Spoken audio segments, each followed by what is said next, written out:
సుమన్ టీవీలో మీ business promotions కోసం ఈ కింది నెంబర్ను సంప్రదించగలరు.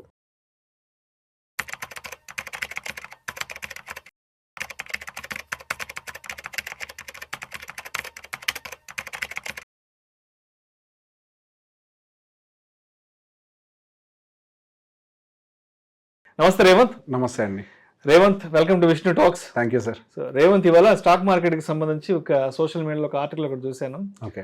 Stock market is a zoo, meet the animals who are ruling it అంట. ఓకే. ఏంటి అసలు స్టాక్ మార్కెట్ లో జూ ఏంటి, ఈ జూలో అనిమల్స్ ఏంటి, అంటే ఈ అనిమల్స్ అసలు ఏ క్యారెక్టర్స్ ని ఇక్కడ అనిమల్స్ గా కన్సిడర్ చేశారు? సో దాని గురించి కొంచెం డీటెయిల్ గా చెప్పగలరు?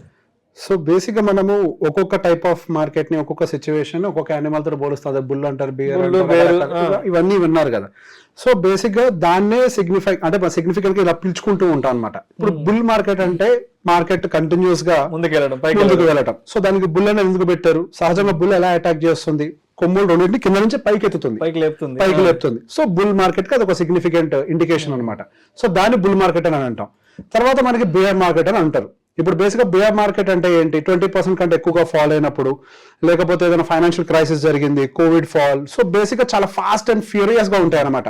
సో బియర్ దాడి చేసింది మార్కెట్ మీద, ఇట్లాంటి టర్మినాలజీ అనేది మనం టీవీలో వీటిలో వింటూ ఉంటాం. సో బియర్ అటాక్ ఎట్లా ఉంటది? దాని చేయి పైకెత్తి పంజాతో కింద కొడుతుంది. So right. సో బేసిక్ గా దాని సిగ్నిఫికెన్స్ తోటి బియర్ మార్కెట్ ని మనం మాట్లాడుకుంటూ ఉంటాం. సో నెక్స్ట్ వచ్చేసరికి ద స్టాక్, అంటే రాయల్ స్టాక్ కాదు, యానిమల్ స్టాక్. అది పెద్ద పెద్ద కొమ్ములతోటి మనకి జింకలాగా ఫాస్ట్ గా పరిగెట్టేసి ఆగిపోతుంటది, దాన్ని స్టాక్ అని అంటారు. సో స్టాక్ ని అంటే మనకి ఇక్కడ ఐపీఓ బయర్స్, అంటే షార్ట్ టర్మ్ గెయిన్స్.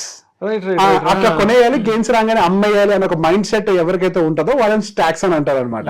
సో అది అంటే ఒక షార్ట్ టర్మ్, అంటే షార్ట్ టర్మ్ లో ఫాస్ట్ గా పరిగెట్టేసి ఆగిపోవాలి, కావాల్సిన తీసేసుకోవాలి, వారం 10 రోజులు అంత మొత్తం అయిపోవాలి, అంటే విత్ నో టైం అంతా జరిగిపోవాలి. యాక్చువల్ గా చెప్పాలంటే ఇప్పుడు మన మార్కెట్ లో ఉన్నదంతా స్టాక్సే. ఒక ఐపీఓ వచ్చింది అంటే జనాలంతా వెనకాల పరిగెడతారు సరే, హడావి నడుస్తూ ఉంటది. ఇప్పుడు ఒక రకంగా మన మార్కెట్ అంతా స్టాక్ మార్కెట్ అని చెప్పుకోవచ్చు. అండ్ తర్వాత ఉండేది మనకి వుల్ఫ్. యాక్చువల్ గా ఈ వీళ్ళు అంటే వుల్ఫ్ కేటగిరీ అంతా కూడా మనకి హెచ్ఎన్ఐస్ కానీ ఇన్స్టిట్యూషన్స్ కానీ వీళ్ళందరూ మనం ఆ కేటగిరీలోకి తీసుకోవచ్చు.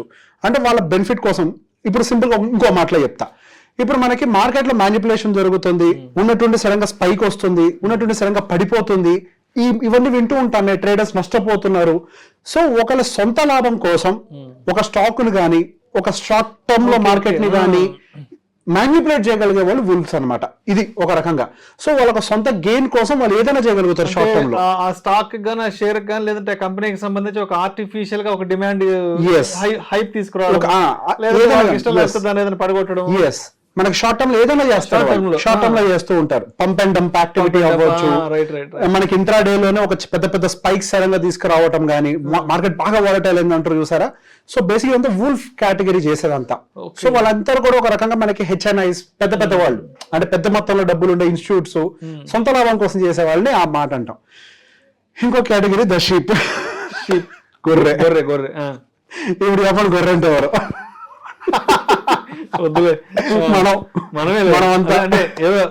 మనమంతా ఇలా వెళ్ళిపోవడం అంతే. అంటే ఎవరు ఎటు చెప్తే అటువైపుగా దాని ఒక వెనకాల పడిపోవటాన్ని అని అంటే మనం అంతా చేసే పని అదే కదా. అంటే మార్కెట్ మీద ఏం నాలెడ్జ్ లేకుండా వాళ్ళేదో చెప్పారు వీళ్ళేదో చెప్పారని మార్కెట్ లో దూకేయడం. మార్కెట్ హైలో ఉన్నప్పుడు కొనేయడం, ఏదైనా స్టాక్ పరిగెడుతుందంటే దాని వెనకాల పరిగెట్టడం, ఏదైనా సెక్టర్ బాగుందంటే దాని వెనకాల పరిగెట్టడం. సో బేసిక్ గా ఇదంతా కూడా షీప్ కేటగిరీ. అంటే ఎవరైతే చెప్తే వినేసి వెళ్ళిపోతారు, అంతే వెళ్ళేసి వెళ్ళిపోతారు. యాక్చువల్ గా మీరు గమనిస్తే అందరికీ ఫీడ్ ఎవరు అంటే ఈ షీప్. ఇప్పుడు అందరికీ ఫీడ్ ఈ షీపే. మార్కెట్ లో ఒక రెగ్యులర్ రీటైలర్ ని షీప్ కేటగిరీ అని అంటారు. ఏం చెప్పినా దాని వెనకాల పడి వెళ్ళేదాన్ని షీప్ కేటగిరీ. ఇంకో కేటగిరీ ఉంటుంది మనకి షార్క్. ద షార్క్ ట్యాంక్ ఇట్లాంటి కార్యక్రమాలు కూడా వచ్చాయి కదా. ద షార్క్ యొక్క పని ఏంటి అంటే ఆపర్చునిటీని ఐడెంటిఫై చేసి దాన్ని క్యాప్చర్ చేయడం, పడిపోయే కంపెనీ లో ఈక్విటీ అంటే లో ప్రైసింగ్ లో ఈక్విటీని క్యాప్చర్ చేయడం, ఆ కంపెనీస్ టేక్ ఓవర్ చేసి రివైవల్ చేయటము. సో షార్క్ కేటగిరీ ఏంటంటే ఆపర్చునిటీస్ ఐడెంటిఫై చేసే ప్రయత్నం చేస్తుంది. ఆపర్చునిటీ అని అంటే ఈ కంపెనీ ఇన్ఫ్రాస్ట్రక్చర్ అంత ఉంది, కొద్దిగా బ్రాండింగ్ ఉంది, కానీ కంపెనీ పడిపోతుంది, ఆ కంపెనీలో ఇన్వెస్ట్మెంట్లు పెట్టి వాళ్ళు పెట్టుబడులు పెట్టి దాన్ని లేపే ప్రయత్నం చేస్తారు. అంటే లోవర్ ప్రైస్ లో కొని దాన్ని రివైవ్ చేసి పైకి తీసుకెళ్తూ ఉంటారు. ఇది షార్క్ కేటగిరీ అన్నమాట. సో ఇట్లా మనకు మార్కెట్ లో రకరకాల కేటగిరీస్ ఉంటాయి. దాంతో పాటుగా ఉండే ఒకే ఒక కేటగిరీ లాస్ట్ లో ప్రతి ఒక్కళ్ళు ఉండాల్సిన ఒక క్యారెక్టర్, ప్రతి ఒక్క రీటైల్ ఇన్వెస్టర్ డెవలప్ చేసుకోవాల్సిన ఒక క్యారెక్టర్ ఏంటి అంటే ద టర్టిల్. ఎస్, అంటే తాబేలు.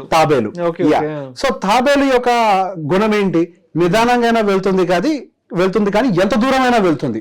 దానికి ఓపిక ఎక్కువ, ఎంత దూరమైనా నడుస్తుంది, నిదానంగా నడుస్తుంది, కన్సిస్టెంట్ గా నడుస్తుంది. దాని స్పీడ్ ని పెంచదు, దాని స్పీడ్ ని తగ్గించదు. సో యాక్చువల్ గా ఒక ఇన్వెస్టర్ లో ఉండాల్సినటువంటి ఒక ఫీచర్ ఏంటి అని అంటే ద టర్టిల్. పేషెన్స్. అన్ని విధాలుగా మనకు ఒక సిగ్నిఫికెంట్ క్యారెక్టర్. ఇప్పుడు ఇవన్నీ చూసాం కదా, మనం బిల్డ్ చేసుకోవాల్సిన ఒక క్యారెక్టర్ ద టర్టిల్ క్యారెక్టర్ ని మనం బిల్డ్ చేసుకోవాలి. సో మార్కెట్ అనేది ఎప్పుడు కూడా ఒకేసారి జంప్ చేయదు, ఒకేసారి పడిపోదు, ఒకటే డైరెక్షన్ లో పోదు. ఎప్పుడైనా ఒక లాంగ్ టర్మ్, కొన్ని సంవత్సరాల కొద్ది డికేడ్స్ టుగెదర్ అడుగు వేసుకుంటూ వచ్చిన చిన్న దాన్ని తీసుకుంటూ ఫైనల్ గా ఫినిష్ లైన్ టచ్ చేసేంత వరకు మన ఓపిక్ గా కాన్ఫిడెన్స్ తో నడిసే ఒక క్యారెక్టరే టర్టిల్.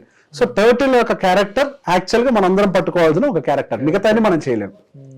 అది ఒక్కటి తప్ప అన్ని రకాలుగా మనం బిహేవ్ చేస్తాం మార్కెట్. ఎగ్జాక్ట్లీ, అన్ని రకాలుగా.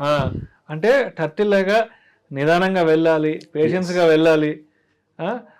మన గమ్యం ఏంటి, మన గోల్ ఏంటో దాని వైపుగా వెళ్ళాలి, కానీ మిగతా చెప్పిన అనిమల్ క్యారెక్టరిస్టిక్ లాగా ఉండకూడదు. ఎగ్జాక్ట్లీ. మనం దీన్ని వదిలేసి మిగతా అన్ని పట్టుకుంటూ ఉంటాం.